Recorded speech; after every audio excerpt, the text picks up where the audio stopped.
2 years have passed since Google Cardboard was first introduced. That's a long time when you think about it, and since then, we've seen several more mobile VR headsets.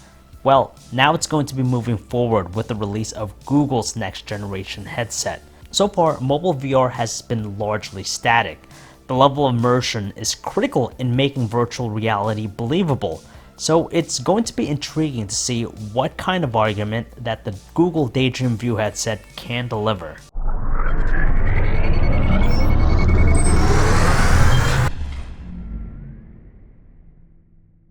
Whereas Cardboard featured a crude design, the Daydream View adopts one that's more agreeable to the stylings of today's clothing. It's inspired by the clothes we wear, so to that degree, there's a friendlier demeanor to the breathable fabric-esque material it's using. While the new finish is nice and all, they missed the mark in terms of its fitting. Since it only has a single adjustable strap, it doesn't seem sufficient enough to keep the phone propped up while it's worn.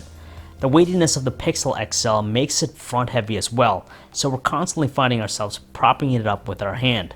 Of course, this particular flaw could have been corrected by adding another strap that goes over the head. The nice thing about Daydream is that there's nothing to it with the setup process. Once you have the Pixel XL fastened safely into place, the sensors automatically launch the Daydream app. After that, all you need to do is press and hold the home button on the new controller that comes included with the headset. It's nice that the controller can be tucked away in the inside of the headset when it's not being used. Essentially, this new controller provides us with an expressive and intuitive way of interacting with things. It features a touch-sensitive pad and buttons for home, back, and volume. And you know what? It's capable of sensing motion too, much like the Nintendo Wii remotes. After all of that, we're taken to the Daydream Home portal. It's this forest-looking VR world, and it's the area where we see all of our downloaded apps and content. It's also the place to download apps. Daydream is anticipated to be that next level experience, but at the end of the day, its implementation doesn't stray far from other mobile VR experiences.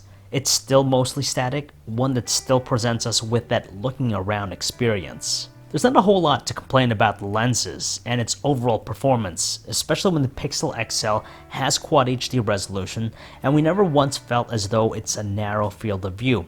And best of all, we never once felt nauseous using it. Even with those good qualities, it still can't escape the static approach of current mobile VR implementations. Yes, the addition of the motion controller does nicely to enhance the experience, but we're still confined to our space while just being able to look around. Unfortunately, there's no advancement in terms of spatial movement tracking, which obviously would involve a bit more hardware to achieve. The controller, though, acts as a pointer in the virtual world, and in some instances, it's even virtualized for us to look at. The tracking seems spot on and responsive. You can wave it, tilt it, and every motion's precisely tracked. Don't get us wrong, the motion controller enhances the mobile VR experience, but ultimately it's still very much like Cardboard. Therefore, its level of immersion still falls short of what's achieved by the complex VR systems out there. Google apps such as YouTube, Street View, Google Photos, and Play Movies all act as you'd expect. Street View, for example, allows us to visit famous landmarks in faraway places.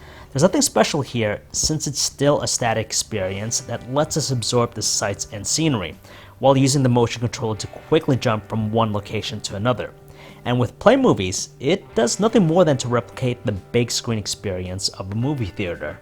Moving on to the games, they make better use of the motion controller. Games like Wonder Glade makes it necessary to use the controller to play many of the mini games there.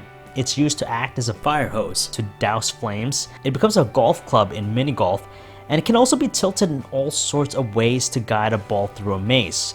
Wonder Glade by far showcases the potential of the motion controller's implementation in the VR world. Other games we checked out also make use of the motion controller. In Mechrorama, we use the motion controller to help guide our tiny robot friend through these puzzles by pointing it where to go or by moving blocks with the motion controller to gain access to new levels.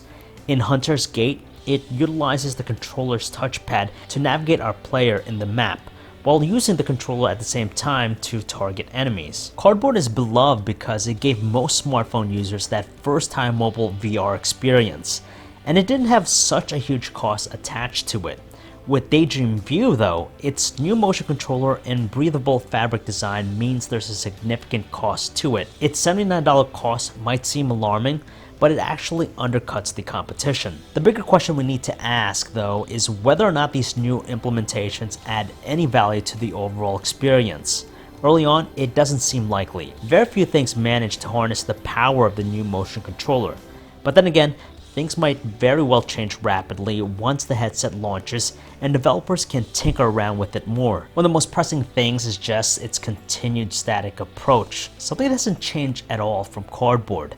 The missing piece here is spatial tracking, something that's been the defining and differentiating factor that separates mobile VR from full-blown VR. Without that, Daydream seems to be only a small step forward from what we've seen in the mobile VR space over the course of the last couple of years. And that's our review of the Google Daydream View headset. So if you guys want to learn more about it, you can check out our website, VR Source, your source for all kinds of reality.